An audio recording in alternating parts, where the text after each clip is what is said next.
मराठवाड्यात तुफान पावसाची नोंद गेल्या 6 वर्षात पहिल्यांदाच मांजरा धरणाचे पैठणमध्ये जयजी सूर्यवंशी आणि संदीपन भुमरे यांच्या समर्थकांमध्ये धक्काबुक्की। भुमरेंनी अपशब्द वापरल्याचा समर्थकांचा दावा। मराठवाड्यात तुफान पावसाची नोंद गेल्या 6 वर्षात पहिल्यांदाच मांजरा धरणाचे 6 दरवाजे उघडले, तर बीडमध्ये रामेश्वर आणि कपिलधार धबधबा वाहतोय ओसंडून। कोकणात अतिपावसानं भात शेतीचं अतोनात नुकसान। कापणीसाठी आलेल्या लोंब्या कुजल्या, तर भाताची हळवी पिकंही झाली जमीनदोस्त। रत्नागिरी जिल्ह्यात खड्डे पडायलाही रस्ता शिल्लक नाही, तर नारायण राणेंच्या कार्यकर्त्यांनी सिंधुदुर्गातल्या महामार्गावर खड्डे बुजवण्याचं काम केलं सुरू। आणि नंदुरबार आणि जिजाऊंच्या माहेरी बुलडाण्यात एक मराठा लाख मराठाचा एल्गार। दोन्हीकडेही लाखो मराठे रस्त्यावर।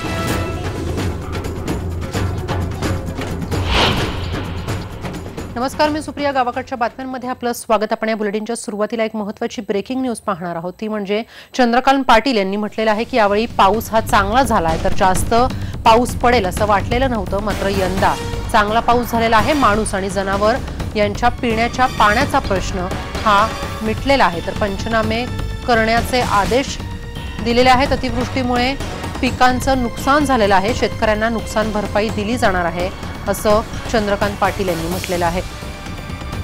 नुकसानग्रस्त शेतकऱ्यांना भरपाई दिली जाईल असं चंद्रकांत पाटील यांनी म्हटलेलं आहे। महसूल मंत्री चंद्रकांत पाटील यांनी नुकसान भरपाईची घोषणा केली आहे, कारण यंदा परतीच्या पावसामुळे शेतकऱ्यांचं अतोनात नुकसान झालेलं आहे। काढणीला आलेली सगळी पिकं ही सध्या वाया गेलेली आहेत। आपण पाहतोय आत्ताची महत्त्वाची बातमी आहे। महसूल मंत्री चंद्रकांत पाटील यांनी एक महत्त्वाची घोषणा केली आहे, ती म्हणजे यंदा पडलेल्या पावसामुळे शेतकऱ्यांचं अतोनात नुकसान झालेलं आहे आणि त्यामुळे नुकसानग्रस्त शेतकऱ्यांना ते नुकसान भरपाई मिळणार आहे। आपण पाहतोय ही महत्त्वाची बातमी।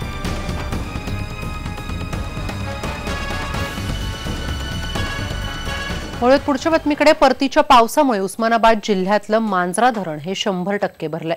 मांजरा हे 3 जिल्ह्यांना पाणी पुरवठा करणारं सगळ्यात मोठं धरण म्हणून ओळखलं जातं, तर धरणाचे 6 दरवाजे उघडण्यात आलेले आहेत। 147 क्युसेक वेगानं पाण्याचा विसर्ग सुरू आहे, तर उस्मानाबाद जिल्ह्यात परतीच्या पावसानं 6 वर्षांचा दुष्काळ नाहीसा केलाय।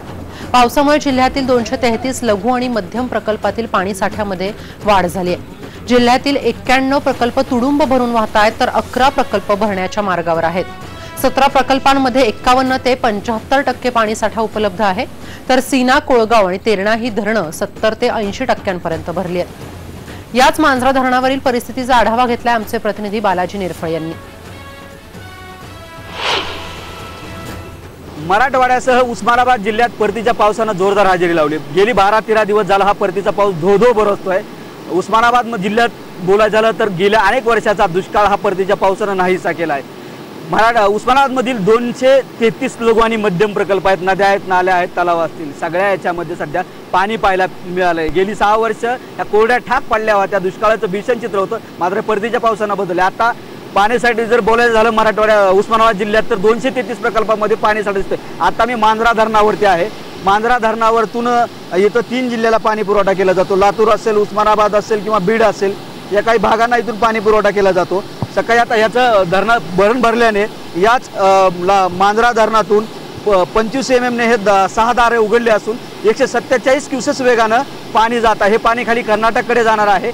मात्र हे पाणी पाहिल्यानंतर असं वाटतं की किती दिवस आम्ही IBN लोकमतनं ह्या दुष्काळाची हे धरण कोरडं ठाक पडलं होतं, हे धरण भरल का नाही अशी परिस्थिती होती। मात्र धरण भरलं, एवढंच नाही तर धरणाचे 6 दरवाजे उघडावे लागले।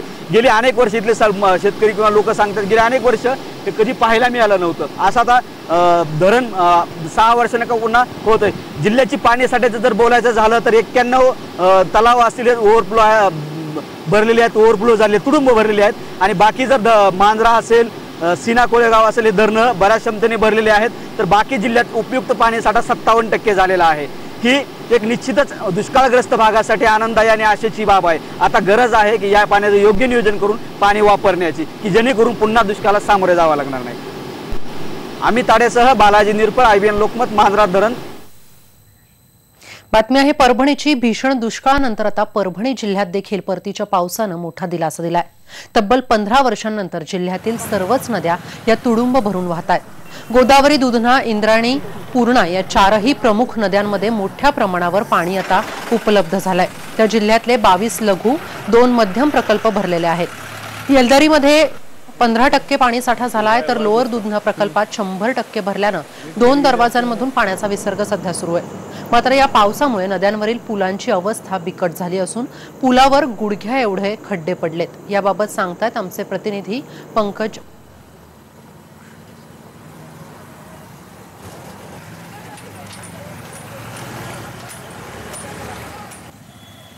वळत बीडच्या बातमीकडे। सोलापूर धुळे या राष्ट्रीय महामार्गावरची बीड शहरातली पुलावरची वाहतूक पोलिसांनी सध्या बंद ठेवली आहे। हा पूल 85 वर्षांपूर्वीचा आहे, तर पुलापर्यंत पाणी आलेलं होतं आणि त्यामुळे कालपासून अवजड वाहनांची वाहतूक इथे बंद करण्यात आली आहे। तर 4 चाकी वाहनं, बस एका वेळेस एक या पद्धतीनं सोडण्यात येत आहेत। त्यामुळे बीड शहरातून उस्मानाबाद, सोलापूर, लातूरकडे जाणारी वाहतूक ही पाटोदा मार्गे वळवण्यात आली आहे। तर परळी, नांदेडकडे जाणारी वाहतूक ही गाडी फाट्यावरूनच वळवण्यात आलेली आहे। महाडसारखी दुर्घटना या ठिकाणी पुन्हा होऊ नये यासाठी पोलीस प्रशासनानं ही खबरदारी घेतली आहे। बीड जिल्ह्यातील वाहून गेलेले कोणकोणते पूल आहेत ते आपण ग्राफिक्सच्या माध्यमातून पाहूया। साळेगाव पूल हा केज तालुक्यामध्ये येतो, तर चिंचवण पूल हा वडवणी तालुक्यामध्ये येतो। हे दोन्ही पूल वाहून गेलेले आहेत। चिंचखंडी पूल हा अंबेजोगाई तालुक्यात येतो आणि टाकळशिंग पूल हा शिरूर तालुक्यात येतो। हे देखील पूल वाहून गेलेले आहेत।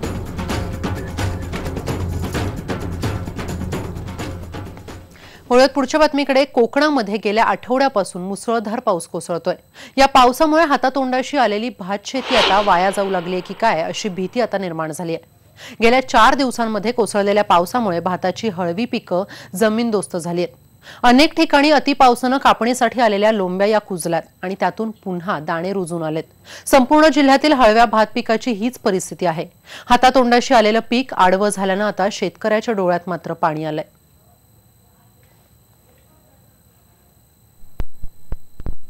आता जी कापायला झालेली आहेत, म्हणजे हलवी भातं कापायला झालेली आहेत, ती पूर्णपणे त्या पावसामुळे झोपली गेली। त्याच्यामुळे ती रुजून आली, बरीचशी भातं रुजून आलेली आहेत। तर कृषी विभाग किंवा सरकारने याकडे लक्ष द्यावं। पाऊस पडला ना, त्याच्यामुळे जे हलवी बियाणे पिकलेली होती ती पूर्ण जमीनदोस्त झालेली आहेत। मोठे मोठे कोंब आलेले आहेत त्यांना। तर या परिस्थितीकडे सरकारने, कृषी विभागाने लक्ष द्यावं आणि शेतकऱ्यांची थोडी बहुत मदत करावी।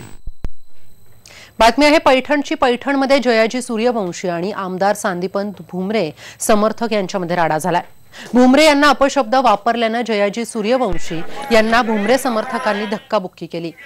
जयाजी यांच्या विरोधामध्ये पोलीस तक्रार दाखल करण्यात आलेली आहे, तर जयाजी सुद्धा भुमरे यांच्या विरोधामध्ये तक्रार दाखल करणार आहेत।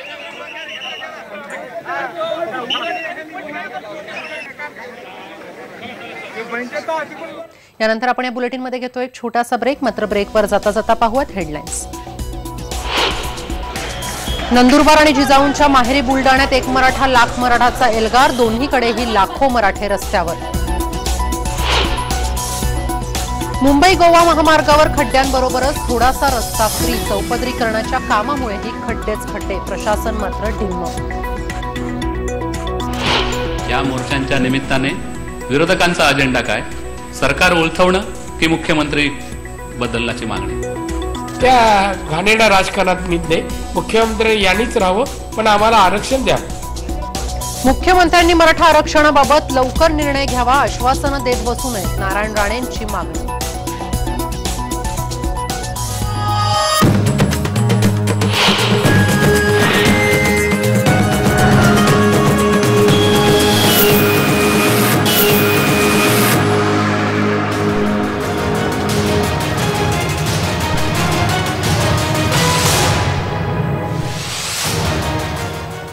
आपल्याकडे एक महत्त्वाची ब्रेकिंग न्यूज आलेली आहे, ती म्हणजे मराठा क्रांती मोर्चाच्या आयोजकांशी सरकार चर्चा करणार असल्याचं चंद्रकांत पाटील यांनी म्हटलेलं आहे मराठा क्रांती मोर्चाची कोंडी फोडण्यासाठी मंत्रिगट स्थापन करणार असल्याचा प्रस्ताव देखील ठेवण्यात आलेला आहे अशी घोषणा चंद्रकांत पाटील यांनी केली। तर एक मंत्री आणि 2 विरोधी पक्षनेते या मंत्रिगटात असतील।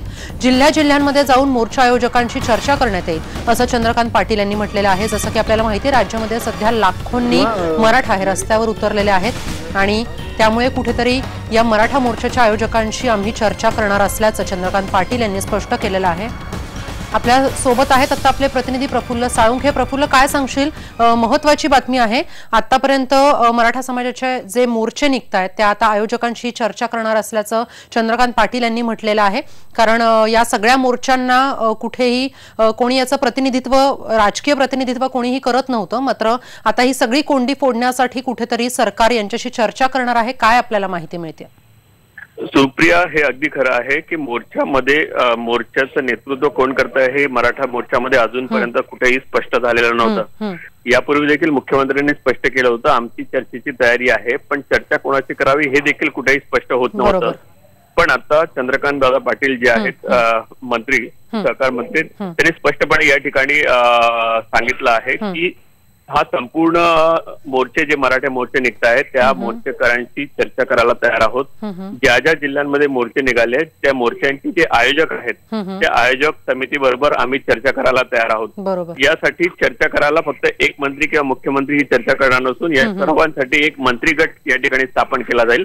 मंत्रिगटातले सदस्य असतील, त्याचबरोबर विरोधी पक्ष नेत्यातले म्हणजे विधानसभेचे विरोधी पक्षनेते राधाकृष्ण विखे पाटील आणि विधान परिषदेचे विरोधी पक्षनेते धनंजय मुंडे हे देखील या मंत्रिगटाच्या सोबत असतील आणि संपूर्ण मराठा जे कमिटी आहेत, मोर्चा कमिटी जे आहेत यांच्याशी प्रत्येक जिल्ह्यात जाऊन चर्चा करणार आणि कशा पद्धतीने आरक्षण देता येईल आणि कशा पद्धतीने मराठा समाजाचे प्रश्न या ठिकाणी सोडवता येतील या संपूर्ण प्रकरणाची चर्चा करून तो जो अहवाल आहे तो मुख्यमंत्र्यांकडे दिला जाईल असं स्पष्टपणे चंद्रकांत पाटील यांनी सांगितलेलं आहे। कुठेतरी सरकारने एक पाऊल या मोर्चेच्या जो संपूर्ण समझोता करण्यासाठी या ठिकाणी पुढे टाकलेला दिसत आहे। सुप्रिया, धन्यवाद प्रफुल्ल दिलेल्या या सर्व माहितीबद्दल। आपण पाहतोय चंद्रकांत दादा पाटील यांनी एक महत्त्वाची घोषणा केलेली आहे, ती म्हणजे आता सरकार मराठा समाजाचे जे मोर्चे निघतात त्यांच्या आयोजकांशी चर्चा करणार असल्याचं त्यांनी सांगितलेलं आहे।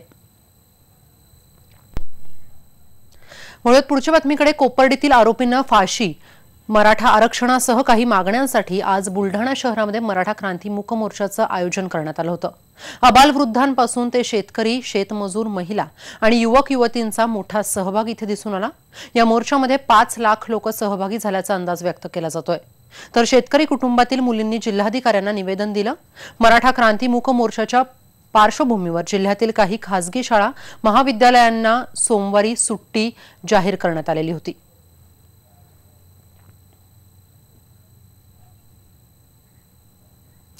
बातमी आहे नंदुरबारची। आदिवासी बहुल जिल्हा म्हणून ओळख असलेल्या नंदुरबार जिल्ह्यामध्ये मराठा क्रांती मोर्चासाठी जनसागर रस्त्यावर उतरलेला होता। मराठा समाजाची जिल्ह्यामध्ये तुलनात्मक संख्या कमी असताना जवळपास 40 समाजांच्या पाठिंब्यानं मराठा मोर्चाला लाखोंची गर्दी पाहायला मिळाली। याही मोर्चामध्ये महिला आणि तरुणींचा सहभाग लक्षणीय होता। तर जिल्हाधिकारी कार्यालयाच्या बाजूला असलेल्या पटांगणात या मोर्चाचं सभेमध्ये रूपांतर झालं। यावेळी मराठा क्रांती मोर्चाच्या व्यासपीठावर फक्त तरुणींना स्थान देण्यात आलेलं होतं। तर या तरुणींनी अहिराणीतून आपली व्यथा मांडली।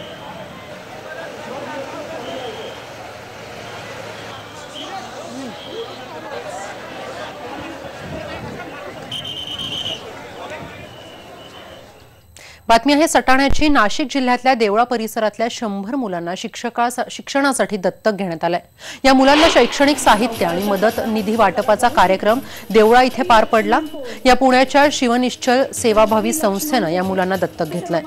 तर या कार्यक्रमासाठी आमदार राहुल आहेर, ग्रामविकास मंत्री दादा भुसे आणि IBN लोकमतचे कार्यकारी संपादक मंदार फणसे इथे उपस्थित होते।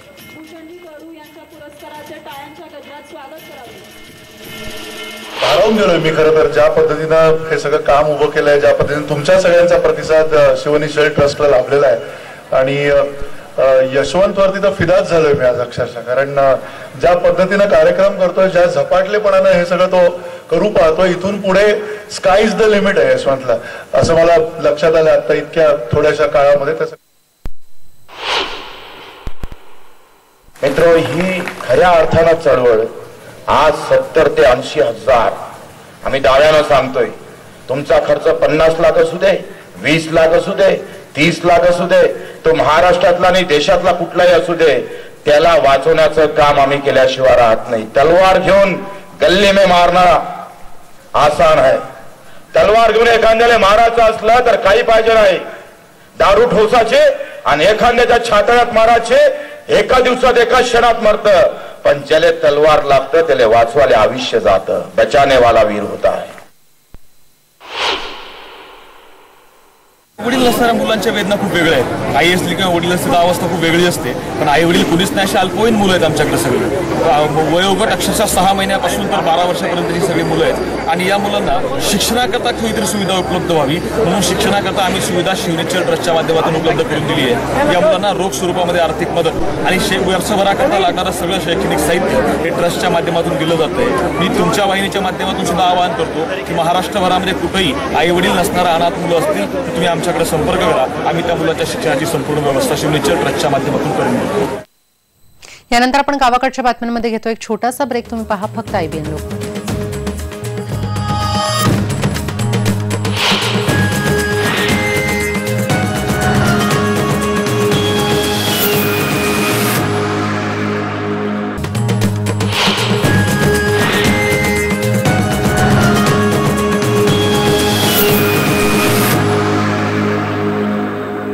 ब्रेकनंतर आपलं स्वागत. कर्मवीर भाऊराव पाटील यांच्या 129व्या जयंतीनिमित्त पुण्यामध्ये रयत मॅरेथॉनचं आयोजन करण्यात आलं होतं.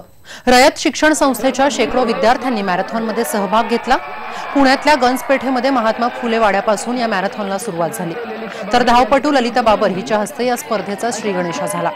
दिलीप वळसे पाटील हे देखील इथे उपस्थित होते.